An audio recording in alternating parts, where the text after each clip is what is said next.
knows that Britney Spears has been to hell and back. You can't experience true light until you experience true darkness. Today, under the careful watch of her family, she's on the road to recovery. The fallen idol has gone from the brink of disaster to pop resurrection.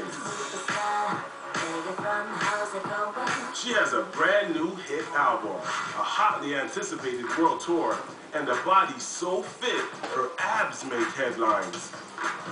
So what did Britney mean when she said she was a prisoner in her own life? Is her comeback really a phoenix rising? The whole thing with it, though, I think it boils down to is, like, if you know you gotta be this or you really don't have to be anything if you care what people think.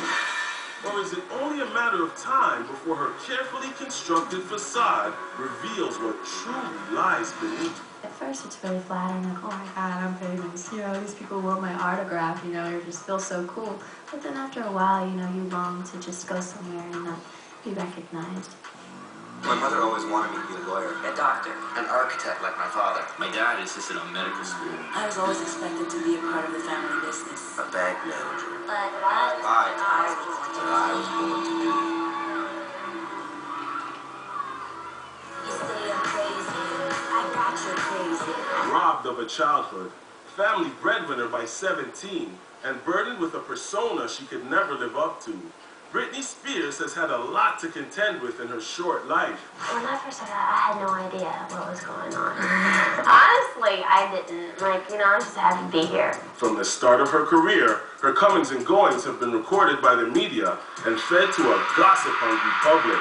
The one thing that I don't like about this business, I guess, is probably the whole fame thing. If I could do this and not be famous, you know, which is totally impossible, you know, it would be a great place. Last year, she suffered a very public meltdown, losing custody of her children and checking into rehab twice before being institutionalized against her will. The tabloids gleefully placed Britney on death watch, and entire teams of photographers were hired to stalk her. Journalists prepared her obituary. Enter Jamie Spears. Jamie and a team of high-profile lawyers won control over Britney's near $125 million estate. Now, in addition to constant monitoring by the paparazzi, Britney's dad has her on 24-hour lockdown.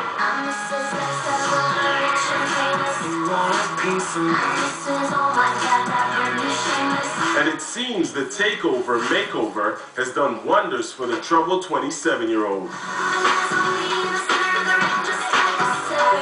She's got a #1 album, she's back in shape, earned visitation rights with her kids, and has booked her first world tour in 5 years. Gone are the wild paparazzi car chases, late-night appearances at city clubs, and pantyless photographs.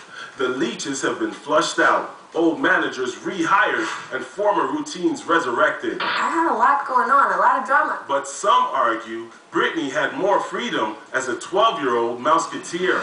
There was a period where I got so busy and caught up in what I was doing, you end up feeling lost. She performed on Broadway and Star Search before landing a spot on the Mickey Mouse Club, the mecca of childhood celebrity. Some people overdo things because they've been doing it ever since they were 2 because that's the way they were brought up. And that will tend to break you down. Mom Lynn, a former school teacher, became obsessed with promoting Britney's career, possibly to escape husband Jamie's alcoholism.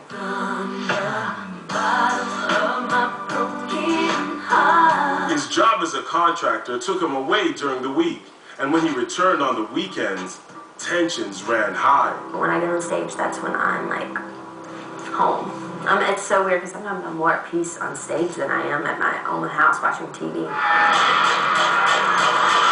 In 1999, she landed a record deal and released Baby One More Time, which soared to the top of the charts. The title single and its accompanying video caused a sensation, with a Lolita-esque Britney mouthing the provocative lyrics in pigtails and a kilt.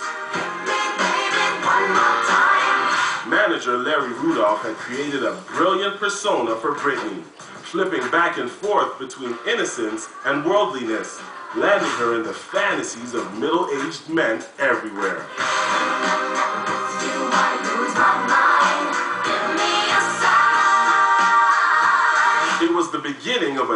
dangerous cat and mouse game with the public, with Britney being used as bait. Are you bisexual? No. Meanwhile, Britney continued to work around the clock, touring the world, recording and releasing album after album. Everything's just like this. It's chaotic and out there. Most of the time, Britney was doing it alone. Lynn was now focused on younger sister Jamie Lynn's career, but Britney was still holding it together. I definitely make time to go out and do normal things. I have to, or I'll go bonkers. She'd become the indisputable princess of pop, leading the way for young girls everywhere attempting to grab a piece of the pie. I've always been very driven for some reason. I don't know why, but I think it boils down to loving what I do. I get off on being creative. I guess I am a bit of a workaholic.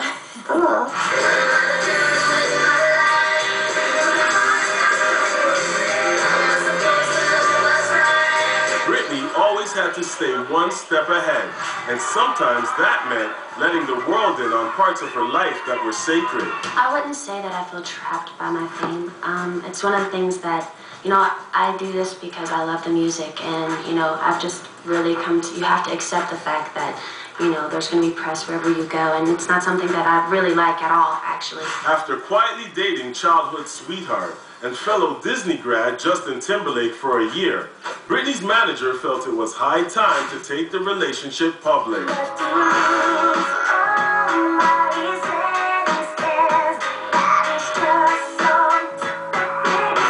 On top of selling her romance to the public, Britney was still expected to walk the line between sexy pinup and girl next door. She was encouraged to take a vow of chastity, become a role model to young fans, and turn out hit albums all at the same time. Her every step was manipulated and controlled, but Britney didn't care. I look at my family, my sister, my boyfriend, and God. That's my life.